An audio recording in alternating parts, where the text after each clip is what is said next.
Joining me now is a man not known for sitting on the fence. He passionately opposed the invasion of Iraq, and now he feels that Hezbollah is justified in attacking Israel. The Respect MP for Bethnal Green is in our central London studio. A very good evening, good morning rather, to you, Mr. Galloway. How do you justify your support for Hezbollah and its leader, Sheikh Hassan Nasrallah? A preposterous way to introduce an item, and what a preposterous first question.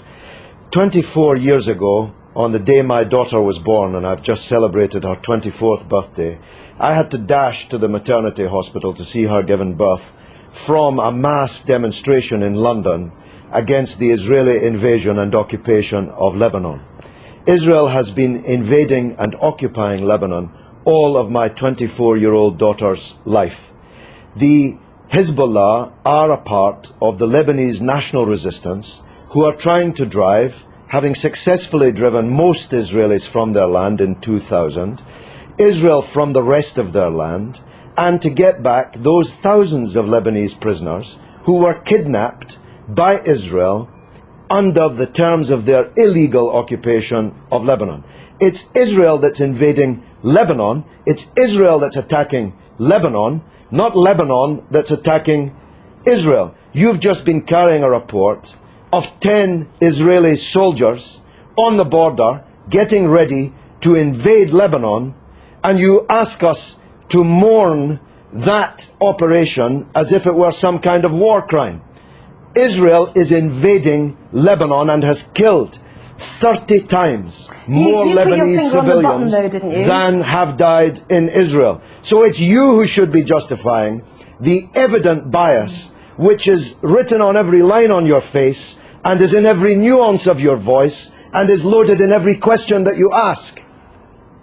Right, you put your finger on the button though, didn't you, when you said that Hezbollah was set up back in the 1980s in order to remove every Israeli soldier from Lebanese soil. As you said, it achieved that in 2000. No, it didn't. This is a setback. No, it didn't. It didn't. This is a key point that you're concealing from your viewers.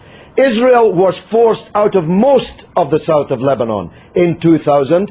It still occupies a part of Lebanon since 2000. The Shebaa Farms area, which is subject to this latest UN draft resolution. Thousands of Lebanese prisoners have been kidnapped by Israel. Hezbollah I spoke and the just a moment Lebanese ago to the Israeli Foreign Ministry spokesman, who said that the 3 Lebanese who have been captured, perhaps you'd like to use that word, have been before a judge and been through a court of law. Oh, please, have a slightly longer memory than 4 weeks. I'm talking about the thousands of prisoners taken during the 18 years of Israeli occupation, illegal occupation of South Lebanon. These are the prisoners that have to be released in exchange for the Israeli soldiers that were captured at the beginning of this wave of the crisis. Can I ask you about a report that's in today's Sunday Telegraph, which showed that Iran has given Hezbollah long-range missiles capable of targeting any part of Israel. Iran, according to this Iranian MP who helped found Hezbollah, has also said that Iran has given the authorization to target Tel Aviv. Can you blame Israel for wanting to destroy those missiles? This is preposterous. America has given Israel missiles that can target not just every city in Lebanon, but every city in the Arab and Muslim world, including Iran. Why should America be allowed to give long-range missiles to Israel, including hundreds of nuclear missiles, but Iran is not allowed to give missiles? Because it's given it to a terrorist organization. But they're not a terrorist organization. Only in the mind of Rupert Murdoch's Sky and the Times and the Sun and the News of the World. I'm going to stop you there, Mr. Galloway. Prescribed terrorist organizations. One man's terrorist is another man's freedom fighter. We know that perfectly well. In most people's eyes, they are deemed to be. They had a choice, didn't they? Let's understand this. They had a choice, like the IRA, to take on politics. Listen, Anna. I'm saying they had a choice to absorb the idea of politics. They've got 2 Hezbollah cabinet ministers. Anna, one man's terrorist is another man's freedom fighter. You are totally wrong in saying that in most people's eyes, Hezbollah are terrorists. In most people's eyes, Israel is a terrorist state. It's the fact that you cannot comprehend that fact that leads to the bias which runs through all of your reporting and every question that you've asked me in this interview. Can I ask you one question? I was relating to the IRA and Sinn Féin. They have decided to embrace politics. Hezbollah had the chance to embrace politics. They've already got two cabinet ministers. They're well respected in the south. In politics. They are. That's what I'm saying. People of the south if you of listen to Lebanon. me, I'm saying they've got two cabinet ministers already. They had a chance to do that. Why did they need to capture and kill Israeli soldiers on the border? Surely that sets back their ambitions to be a political force inside a democratic Lebanon. Look, because Israel occupies their country and holds thousands of their compatriots as kidnapped hostages in their dungeons. It's really very simple, except if you think only in a clock that goes back 4 weeks.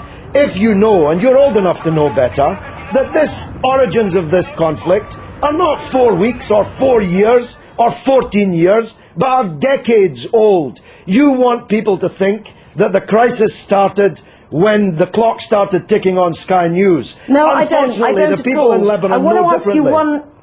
I want to ask you one final question. Do you think that the 4 weeks that we've seen, as you mentioned, the 26 days of this crisis, has set back Hezbollah's ambitions? Not only are Israeli soldiers now over the border. Let me finish. Would you mind letting me finish, please? Not only are Israeli soldiers over the border in sizable numbers, but also there claims to be a good political organization to help a democratic Lebanese government with the Syrians who've also now left an independent state. That has also come to blows as well. What a silly question. What a silly person you are. Hezbollah is winning the war. You can see it on the other half of the screen. Hezbollah is more popular today. That was not my question. Hezbollah is more popular today in Lebanon, amongst Christians, amongst Sunnis, amongst Shiites, amongst all Arabs, amongst all Muslims, than it has ever been. It's Israel who's lost the war, and Bush and Blair, for politically organizing the war, who've lost politically. This is a defeat for Bush and Blair and Israel. Everybody but you can see it. Let me separate out that question then. Is it a setback, given that Hezbollah was set up in order to get Israeli soldiers off Lebanese soil, that there are now more Israeli soldiers on Lebanese soil than there were 26 days ago?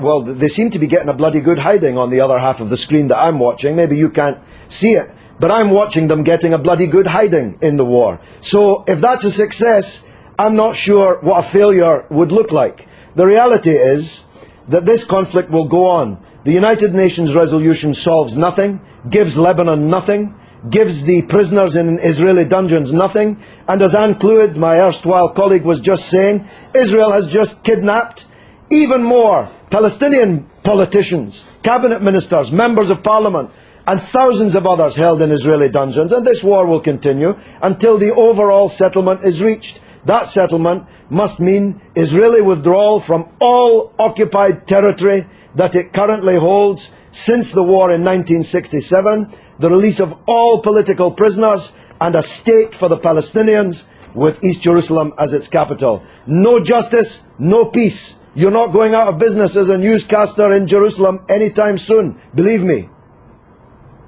Well, as usual, you have prompted a huge email response, both for and against you, Mr. Galloway, so we'll leave it there. I have to say that some people might find it offensive when more families are mourning their dead to hear you say that it was a bloody good hiding. So you don't give a damn. You don't even know about the Palestinian families. You don't even know that they exist. Tell me the name of one member of the 7 members of the same family slaughtered on the beach in Gaza by an Israeli warship. You don't even know their name, but you know the name of every Israeli soldier who's been taken prisoner in this conflict, because you believe, whether you know it or not, that Israeli blood is more valuable than the blood of Lebanese or Palestinians. That's the truth, and the discerning of your viewers already know it.